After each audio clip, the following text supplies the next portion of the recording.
Hello student, good morning. आज हम RCC में न्यू चैप्टर लेके आ रहे हैं कॉलम।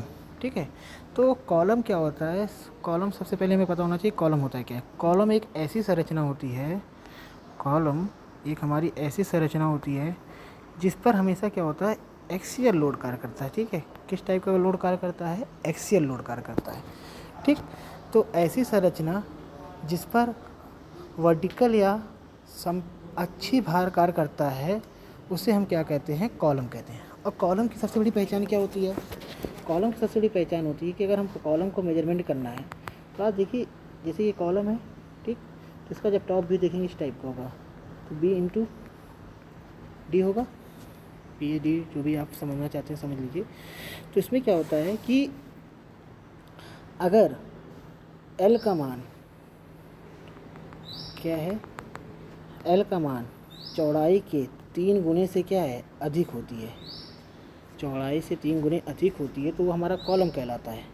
लेकिन अगर कम होती है तो वो हमारा क्या कहलाता है? पेडेस्टियल या चौकी कहलाती है, लैंड कहलाता है। ठीक, इसके बाद आते हैं, देखिए कॉलम होता है। अब इसके बाद आता है, देखिए इस्पाती छड़ में जो कंक्रीट होती है उसमें मिनिमम M20 ग्रेड की प्रयोग करते हैं और FE 250 या 415 का प्रयोग करते हैं। ठीक, अब आते हैं लॉन्गिट्यूडनल या मेन रेनफोर्समेंट।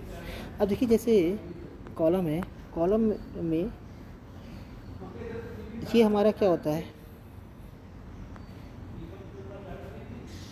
ये हमारा क्या होता है,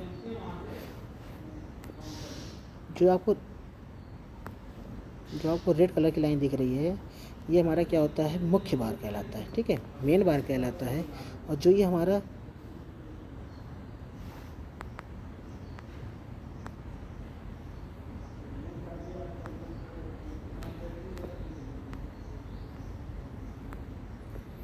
ठीक है, जो हमारा देखिए ब्लू की कलर की, स्काई ब्लू कलर की जो लाइन दिख रही है, ये हमारा क्या कहलाता है? टाई बार कहलाता है, जो छल्लों के रूप में काम करता है। ये क्या करता है, जो संपीड़न लोड आता है ये क्या करता है, इसको डिवाइड कर देता है। ठीक, अब आते हैं इसके बाद पार्ट्स या टाइप बार बताई दिया गया। अब आते हैं क्लासिफिकेशन ऑफ कॉलम। कॉलम देखिए 3 टाइप्स के होते हैं। कॉलम को 3 के बेसिस पे बांटा गया है। पहला किसके अकॉर्डिंग? लोड के अकॉर्डिंग, दूसरा शेप के अकॉर्डिंग और तीसरा किसके? लेंथ के अकॉर्डिंग। इन्हीं 3 के अनुसार क्या किया गया? कॉलम को बांटा गया है। ठीक, तो सबसे पहले की बात करते हैं। सबसे पहला किसके अनुसार? भार के अनुसार। भार के अनुसार कॉलम 2 टाइप का होता है। ठीक, पहला किस टाइप का होता है? एक्सियल। पहला क्या होता है? एक्सियल होता है। ठीक है, पहला क्या होता है? एक्सियल। ये क्या लिखा है? अच्छी भारित कॉलम जब स्तंभ पे वर्टिकल लोड कार्य करता है, और भी कैसा वर्टिकल? अक्ष के संपाती। जैसे ये कॉलम है, ये एक्सिस है, अगर जो लोड काम कर रहा है वो क्या कह रहा है? अक्ष के समांतर कार्य करता है, तो वो हमारा कैसा कॉलम कहलाता है? अच्छी भारित कॉलम कहलाता है। अगर यही लोड अक्ष से कुछ दूरी पे कार्य करता है, मान लीजिए एक्सिस है, अक्ष से कुछ दूरी पे लोड कार्य करता है, तो हमारा क्या कहलाता है? एसेंट्रिक कॉलम या उत्केंद्रित भार कॉलम। ठीक, दूसरा टाइप क्या है हमारा? लंबाई के आधार पे। तो लंबाई के आधार पे कॉलम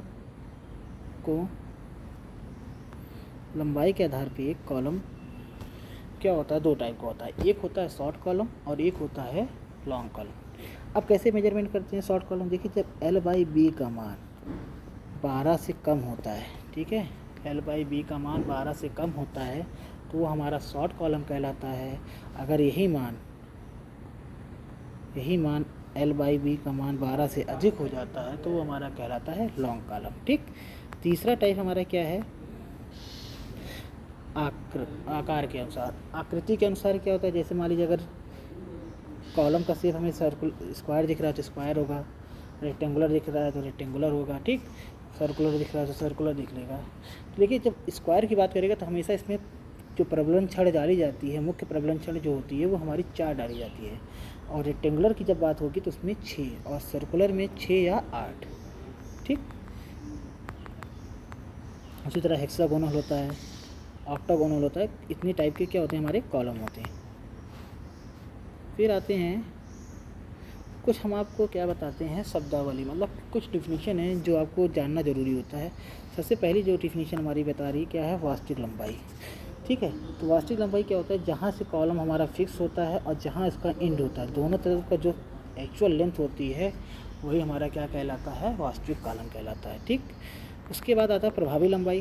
प्रभावी लंबाई क्या होती है, कॉलम पर लोड पड़ने के कारण क्या होता है कि वो कुछ ना कुछ क्या होगा, उसकी लंबाई में कमी आती है। तो उस लंबाई में जो कमी आती है, वो जो एक्चुअल लंबाई बचती है वही हमारी क्या कहलाती है, प्रभावी लंबाई। अब प्रभावी लंबाई कैसे निकालते हैं, वो कंडीशन के अनुसार है। पहली कंडीशन दिया है, जब दोनों सिरा क्या हो, फिक्स हो, तो L बराबर 0.65 L कर लेते हैं।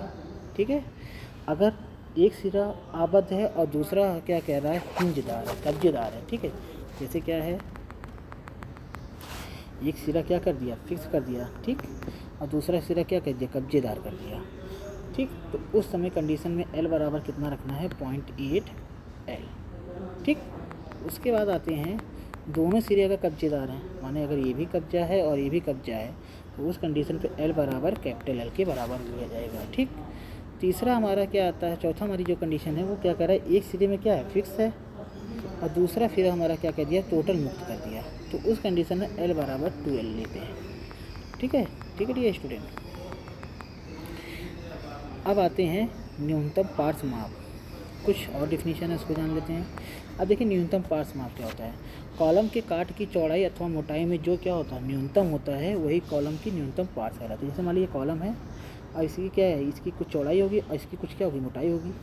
ठीक, तो जो मोटाई होगी B/D में, ठीक, दोनों में जो कम होगा वही हमारा क्या कहलाता है, न्यूनतम पार्श्व माप। ठीक, इसके बाद आते हैं न्यूनतम परिभ्रमण त्रिज्या, रेडियस ऑफ जायरेशन क्या होता है, R बराबर होता है I/A। ठीक, तो मोमेंट ऑफ इनर्शिया तथा क्षेत्रफल के अनुपात के वर्गमूल को क्या कहते हैं, रेडियस ऑफ जायरेशन कहते हैं। इससे किससे रिप्रेजेंट करते हैं, R से। ठीक, उसके बाद आते हैं तन्यता अनुपात। तन्यता अनुपात बराबर आपको पता ही क्या होता है, लैम्डा बराबर क्या होता है, L/R। प्रभावी लंबाई तथा न्यूनतम परिभ्रमण त्रिज्या की अनुपात को क्या कहते हैं, तन्यता अनुपात कहते हैं, स्लेंडरनेस रेशियो। ठीक, इसके बाद आते हैं हम क्या कहते हैं, तन्यता अनुपात की सीमा के बारे में जानते हैं। तो देखिए, जब आलम्ब के सिरों के मध्य में, आलम्ब के सिरों के मध्य में न्यूनतम पार्श्व क्या होना चाहिए, 7। L की वैल्यू हमेशा 60 से अधिक नहीं होनी चाहिए। जो लंबाई होगी उसकी लेंथ हमेशा अगर मेजरमेंट करेंगे तो चौड़ाई के 60 गुने से कभी अधिक नहीं होना चाहिए। ठीक, उसके बाद कह रहा है, अगर जब एक सिरा रिस्ट्रेन, मतलब कि वो क्या पूर्णतः आबद्ध है लेकिन वो क्या रोटेशन में भी है, तो उस कंडीशन में L की वैल्यू 100 × B² से कम नहीं होना चाहिए। ओके, अब आते हैं प्रबलन क्षणों के बारे में बात करते हैं। तो देखिए, जो प्रबलन क्षण होती है वो हमें, मुख्य क्षण जो होती है 12 mm से कॉलम में से कम नहीं यूज करनी चाहिए। ठीक है, कम यूज नहीं करनी चाहिए, और मैक्सिमम कहाँ तक, 50 mm। ठीक है, तो ये होता है हमारा कॉलम की मुख्य क्षण की व्यास माप। फिर क्या होता है, जो स्टीरप्स लगाए जाते हैं। देखिए, जो स्टीरप्स होते हैं, जैसे ये कॉलम है, इसके ये स्टीरप्स हैं, छल्ले जो लगाए जाते हैं, उसका क्षेत्रफल कैसे निर्धारित करते हैं, क्या करते हैं, मुख्य क्षेत्रफल पर क्या करते हैं, 0.8% लेते हैं। जो हमारा कॉलम की एरिया होगी उसका कितना परसेंट लेंगे, 8.8% से 6%। ठीक, फिर छड़ों की संख्या क्या होती है, कॉलम में जो बनता है, अगर आप स्क्वायर कॉलम बना रहे हैं तो कम से कम देखिए 4 कॉलम तो मिनिमम होना ही चाहिए। तो इस तरह हमें डिजाइन करना है कि हमें जो छड़ों की संख्या निर्धारित करनी है 4 से नीचे ना हो। ठीक, उसके बाद आता है छड़ों के बीच की क्षैतिज दूरी। जो स्टीरप्स लगाए जाते हैं उनके बीच की दूरी कैसे मेजरमेंट करी जाती है, पहले क्या करते हैं, बी, मान लीजिए जो न्यूनतम पार्श्व माप है उसको मेजरमेंट कर लेंगे, फिर 16 फाई कर लेंगे, और देन क्या करेंगे, 300। तीनों की वैल्यू की क्या करेंगे, कंपेयर करेंगे, जो हमारी सबसे कम होगी वही हमारा क्या कहलाएगा, अंतराल कहलाएगा। ठीक, फिर आते हैं एक्सियल लोडेड कॉलम पर। किसके बारे में बात करते हैं? Axial loaded column.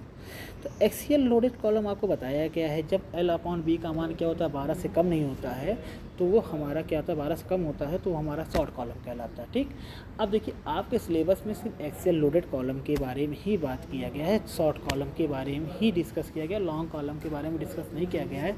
लेकिन कुछ न्यूमेरिकल्स हैं आते हैं लेकिन उसको क्या करते हैं उसी के बेसिस पे लगा लिया जाता है।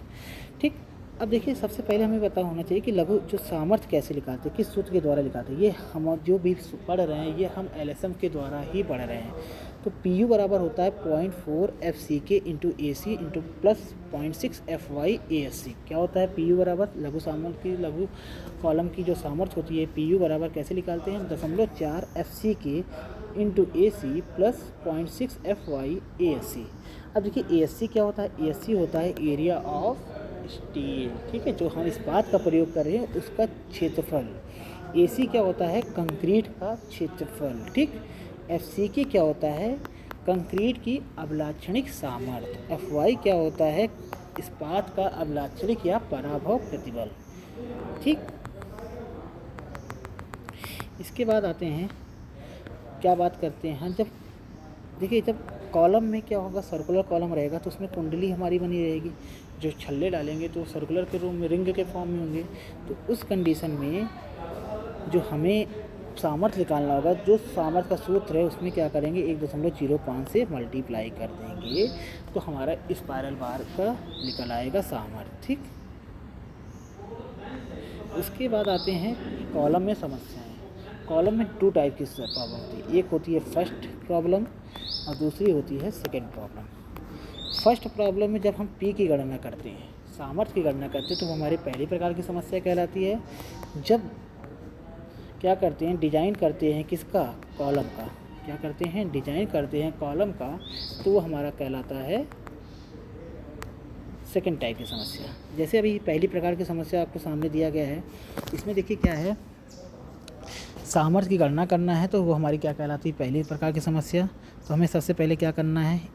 टोटल खंड का क्षेत्रफल निकाल लेंगे, फिर ASC के वैल्यू निकाल लेंगे, फिर सामर्थ्य का सूत्र लगाकर कॉलम में सूत्र यूज कर लेंगे। ठीक, इसमें आपको देखिए न्यूमेरिकल दिया गया है, न्यूमेरिकल आपको बताया भी जा चुका है, आप इसको ध्यान से एक बार फिर मेजरमेंट करिएगा। ठीक,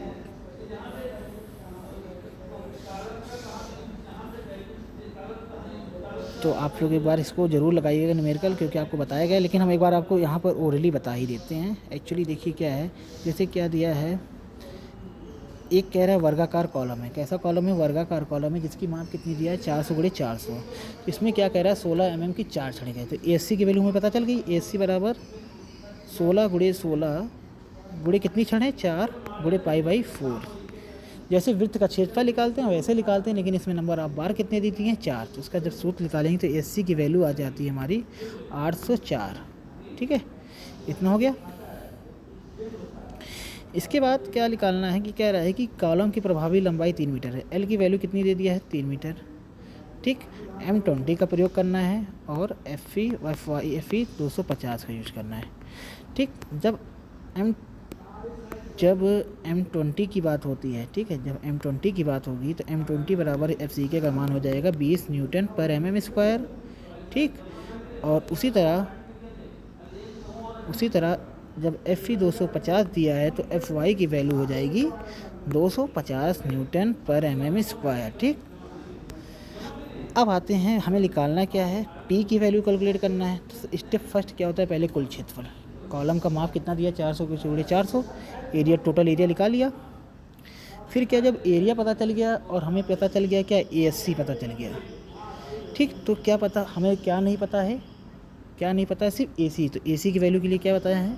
टोटल में से इस्पात के क्षेत्रफल को घटा देंगे तो हमें क्या मिल जाएगा? AC मिल जाएगा। अब AC जब मिल गया, हमें सारी वैल्यू पता चल गई, तो उसके बाद हम क्या करेंगे? सामर्थ्य का सूत्र यूज करेंगे। P बराबर 0.4 FCK into ASC plus 0.6 F7 FY ASC। ठीक, अब यहाँ पे क्या करेंगे? पुट करेंगे वैल्यू को, सारी वैल्यू को पुट करेंगे तो हमें सामर्थ्य निकल आएगा।